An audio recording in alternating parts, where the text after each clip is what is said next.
Hello and welcome to this week's edition of Buckeye Blueprint, your weekly source for Ohio State football analysis. My name is Colin Hass-Hill and I'm joined as always by Nick McWilliams and Jacob Myers of the Lantern. In Saturday night's 24-20 win over Northwestern, Ohio State didn't do much to quell the worries about the offense. But when I was reviewing what we were going to talk about on the show, I was sort of shocked at how optimistic we were about the offense's performance. And my contention is we might have finally accepted that the Buckeyes have unfixable issues, and knowing that, we were relatively impressed by their execution. Agree or disagree?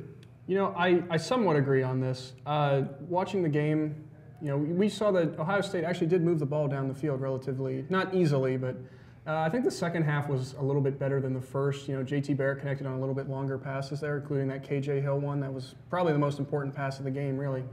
Mike Weber had a big game. He averaged over 6 yards carry, 2 touchdowns. Curtis Samuel finally touched the ball more, which people have been asking for very often, it seems like. And but he had 40 total yards less than he normally would. So I think that's a testament to how well this offense actually did end up working. But I wouldn't say I'm overly impressed. It was just an okay game, really. Yeah, and it was nice to see KJ Hill get his first big play since coming back from that foot injury a few weeks ago. You know, I agree with Nick. I thought it was okay. You know, this is a game I think at the end of the year you're going to end up forgetting. It's a 4-point game against a Northwestern team who was not impressive at all in the early going, and you know, coming into Columbus just had a very hot offense, and they continued that way. The first drive of the game was Oshie's best drive all season, 9 plays, 94 yards in less than 3 minutes. That's the efficiency we've been used to under Coach Urban Meyer, and I think what the fan base has been used to. And then you saw a few drives later, I believe it was the third drive of the game, they went 15 plays, 80-some yards in about 8 minutes. I know you think that this might be the offense that we should all expect Ohio State to run throughout the rest of the season. Is that true? Yeah, I think you've got to come to the point now. You look at this is the final third of the season. They've gone through 8 games now, entering a tough stretch with Nebraska here, big game, and then obviously the end of the year against Michigan after 2 road games.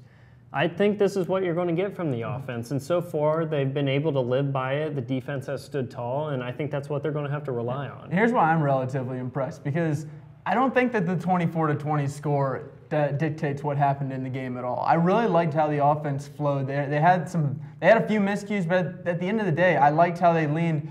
Back to you last week, we were talking about Curtis Samuel, getting him and everyone else involved. I thought that they got Curtis Samuel involved. He only had 14 touches, which I maybe might have preferred more, but I think that they did a good job involving everyone. Mike Weber had one of his best games. JT Barrett didn't run the ball too much. The offensive line improved. On third down, Ohio State was 10 for 17. I thought that was extremely impressive. In that last drive in the fourth quarter, when the Buckeyes were up 4 with 3 minutes to go, they had to get these yards, and they converted, was it 2 or 3 third downs? And especially, I'm thinking of the one where JT Barrett had his 35-yard run and Noah Brown pancaked the wide receiver and then the linebacker. I was thoroughly impressed by a lot of what Ohio State did. Even though looking into the game, we thought that Ohio State would dominate Northwestern. I think Northwestern's just a better team than we thought. Well, you know, going off again, this Curtis Samuel thing, we keep coming back to that. You know, Curtis Samuel's the guy. Curtis Samuel has to be the guy. This was a testament to what I've been saying for weeks, why Curtis Samuel doesn't necessarily have to be the guy. He got more touches, which is exactly what everyone wanted. But this was a game that they ended up winning, and they had a decent day on offense. I'm only going to give them decent. And Curtis Samuel was not the best player on the offensive side of the ball. How can they be a better offense? Because when I look at it, I'm not certain that they're going to maximize James Clark to his full potential this year. I don't know that Benjamin Victor is going to go out there and become what he may be in 2 years. How are they going to get better than what they're doing right now? Well, you see, that's where I really think that, you know, Paris Campbell getting injured is a terrible thing, and it's never a blessing to any team to have a player go down. But all of a sudden, you might actually finally see KJ Hill be able to show something in this offense. You know, Noah Brown is a huge physical receiver. That's his thing. He likes to be a red zone threat. KJ Hill is going to be more shifty. He's going to be faster. You know, the first touchdown of the season was a long touchdown pass to who else? KJ Hill. He showed off his speed. So now I think with KJ Hill possibly being in that second wide receiver role, it'll probably be Terry McLaurin. But KJ Hill will now give you that dynamic of the quick slant and that can go for 40 yards, not just a quick slant that goes to Noah Brown or Terry McLaurin for maybe 8. You finally have that deep down the field threat, I think, if he continues to play more now that Campbell is probably going to be out next week. Yeah, I still think we can't really pinpoint it where the receiving game is. JT said after the game that what he sees, and maybe something we don't really notice, but obviously the safeties are back, but the corners and the nickel backs are playing 12 yards off the ball. That obviously creates difficulty throwing down the field. And OSU's wide receivers obviously still unproven. They're young guys. But is that because the defense is so far back because they respect Ohio State's passing game? They think JT can throw over the top so they're back? Or are they trying to make him do that or try to beat him underneath? It's going to be interesting going forward because, like I said, I think they're just going to have to live with getting those routes underneath and maybe mix it up with a few crossing routes.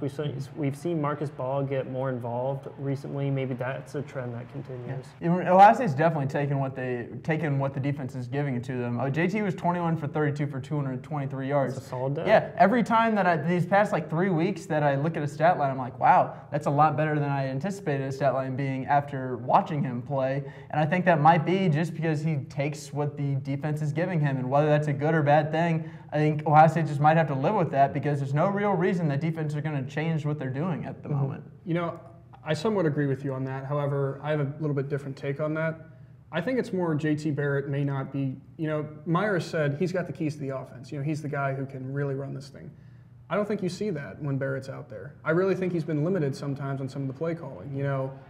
If you watch the game very closely in terms of how the wide receivers are going, they might not be creating separation like we say on deep routes, but a lot of it is curls to the tight ends, screen passes, dump off routes. Now that could also be, well, there's not really anything there, but why isn't there anything there? Maybe the wide receivers aren't creating separation, or maybe they're not running the routes that they need to be creating that kind of separation. Well, that's another thing that this week, I think that goes back to, Curtis Samuel. He got more involved, and I think it just opens up the offense a little bit. You saw still around the same number of screen passes there, or dump-offs to the running backs, Mike Weber, Curtis Samuel. And it seemed like they had a little more room to run there on the edges, and that's because they give the ball to 2 guys up the middle. Mm-hmm. And then moving on to the defense quickly, I know that one thing that Ohio State really did well in the beginning of the year was turn their opponent over, and lately they just haven't done that as much. Against Northwestern, Damon Arnett had 1 interception, but other than that, they've really struggled to get a lot of turnovers. And when I think about what the offense has struggled to do, I think maybe that's just Ohio State had a lot of good field position early in the year, and that's what led to their high scoring games. Do you agree with that? And do you think that Ohio State is going to be able to turn the ball over more? Yeah, I kind of do on that because Damon Arnett was in the right place at the right time because Raekwon McMillan really made the good play on that pass there. He jumped up, timed it perfectly, got the ball up in the air, and it was just the classic tip drill. Arnett took advantage of that. I really think that offenses are starting to understand this defense and how to stay away. You have to stay away from Hooker because, he's shown he's an amazing athlete. And I think at this point they've realized that Ohio State has 2 very good corners on the edges. Yeah, that's funny because you were going to say they have to stay away from Hooker. They also have to stay away from Lattimore and Connolly. So at that point, you also have to stay away from Raekwon McMillan, and you have to stay away now maybe with Jerome Baker. So that's a lot of people to stay away from. Well, how did Northwestern succeed that we have to look at? Austin Carr had a huge day. Why did he have a huge day? Put guy on the slot. Exactly. Crossing routes over the middle, and who has to pick him up? Linebackers. And you and I were both watching that. Linebackers can't cover a guy like Austin Carr, no matter if they're Jerome Baker or Chris Worley, no matter how fast they are. I mean, there's a reason Malik Hooker was the leading tackler with 14 tackles. And, when you look at a safety being a leading tackler, you think, oh, that they had a big game through the air. Yeah, Thorson's a good quarterback. He's a good Big Ten quarterback, but I've really seen a lot of improvement in Malik Hooker, and his closing speed is just ungodly good. He's becoming a run stopper almost. I mean, I asked him that after the game. He thinks that's how he can elevate his game even more, and you certainly have seen it the last few weeks. Mm-hmm. And the one thing that I think was impressive, even though I think that Ohio State only had 1 sack, Tyquan Lewis got to the quarterback, I thut their pressure was pretty good. It's just Clayton Thorson is a lot better of a runner than I think Ohio State anticipated. He went 22 for 42 for 256 yards. Heck of a day against Ohio State, and Austin Carr is a pretty amazing slot receiver. Yeah, he played very well against a good OSU secondary. Thorson might actually be more mobile than you think, but those numbers are kind of tainted in terms of him rushing the ball. I think he had, 44 yards rushing, but over 30 of that came on one play, where Ohio State's defense really broke down. Yep, so that was a key third down. Right, so I don't know if you can really give him that kind of credit, but still very good pocket passing. Mentioning that the third downs, the Ohio State gave Northwestern converted 8 of 16 third downs in both fourth down conversions. That's something that I think Ohio State has succeeded at throughout the year. Why do you think that Ohio State struggled against Northwestern in that area? I think you're going to look at this, like I said earlier, as a forgettable game. Maybe even in that statistic too, it's probably just an anomaly. We've seen this defense, even a couple times this game, they stepped up when they needed to. Northwestern had a few long drives, but you're going to go against that in a good offense. And what they are right now, they're arguably one of the best offenses in the Big Ten, coming off of wins against Indiana and Michigan State, where they put 54 up on Michigan State, which is the most they have ever allowed in a home Big Ten game in school history. Although Ohio State's wide receivers may not be producing at the level that fans would have liked them to this season, they're all individually contributing in their own ways. We'll see here as J.T. Barrett goes back to pass and finds a wide open K.J. Hill down the field. This play eventually went for 34 total yards. We'll see Barrett fakes the handoff to Samuel, tosses it downfield to a wide open Hill who he's been watching for the entire time. This play was instrumental into Ohio State's game-winning touchdown as it sets the team up. Here, it's a design quarterback run. Seems pretty interesting to highlight a wide receiver on a design quarterback run, but we'll see Noah Brown come into frame in here from the left and completely take out the Northwestern defender. Also, over here on the side, this player was also taken out by Brown on the way. Talk about blocking from a wide receiver. This play eventually ended up winding down the clock for Ohio State in their win. Here, J.T. Barrett finds an out route to Noah Brown. In order to create this separation, Brown uses his physicality as he comes into frame right here and creates separation from the cornerback. This play was on third down and ended up picking up a pretty key first down for Ohio State to continue the drive. Here on the last play, this is an early pass from Barrett to Paris Campbell. Campbell was thought more of a return man, but here he shows off his ability to pick up a first down again. Each wide receiver has their own special skill set. The Buckeyes have played 3 night games this season, but none have come in Ohio Stadium. That will change on Saturday when Ohio State plays host to the 7-1 Cornhuskers at 8 p.m. After 3 underwhelming performances, including the loss at Penn State, is this a game that takes the Buckeyes out of contention for the playoff? Being at home, like you said, night game, those guys were talking about today at media, they're very excited to finally play a night game in Ohio Stadium. I think OSU, like I said, you may get out of the offense what we've been seeing, but in the end, I think Ohio State's still a superior team to Nebraska, and I think they pull it off. Yeah, going off what you said, Jalen Holmes jokingly asked all the media today, he goes, who made these schedules? He wanted to be home for a night game because he knows how the environment of Ohio Stadium can get. And, kind of coming back to those welcoming arms of your fans has got to be a great thing for him.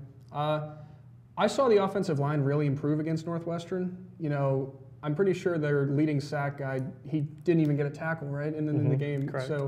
And they were keying on Isaiah Prince a lot, Jamarco Jones some. But yeah, they switched off of both of them, and they both stood the test. Exactly, yeah. They didn't give up any real bad pressure or anything. So that's why. And Nebraska's defense is very middle of the road at this point. This is a time that I think the offense can shine. Now, when I say shine, I mean maybe hit that elusive 500-yard mark that everyone's been wanting for how long? Maybe get more than 24 points. Yeah, it could happen, but I think this is going to be a game that Ohio State does end up pulling out. I don't think they're going to wow anybody, which is kind of what they need to make a real convincing case for the playoffs, but I think it's just going to be another one of these games. Urban Meyer said earlier that this is a dogfight kind of team. They're going to have to scrap it out and win these kind of games.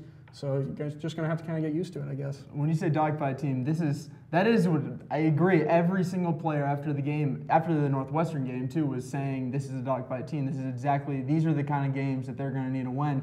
And I think this is going to be a 34-17 victory for Ohio State, which is weird because I have predicted bigger outcomes for Ohio State almost every single game this year. So is this going to be the one where Ohio State actually starts getting more turnovers and blows Nebraska out? I doubt it, but hey, Ohio State has surprised me every way this season. Yeah, I actually do think they're going to get some turnovers this game. Tommy Armstrong's completing just over 53% of his passes. He's thrown 11 touchdowns, 7 interceptions. Night game, I expect that secondary to be flying all over the field. And you know, they're a passing offense, so that means there's more opportunities. You know, Woody Hayes said there are 3 things that can happen on a thrown ball, and 2 of them are bad. Well, OSU may benefit from a few of those. I got the Buckeyes 31-20. Yeah, I still think the offense is going to kind of maybe improve just a little bit again, you know, baby steps every way that they can. But I think it's still going to be a kind of a game that, I want to say lulls fans to sleep, but it's just going to be a nice win, I think. I've got them going 27-13 over Nebraska. Mm-hmm. All right, well, I think we've picked Ohio State every single game this season. We were all wrong once, so let's see if we're all wrong again. All right, that's been the show for this week. Thanks to Nick and Jacob as always. Make sure to follow us on Instagram and Twitter, and we'll see you next week.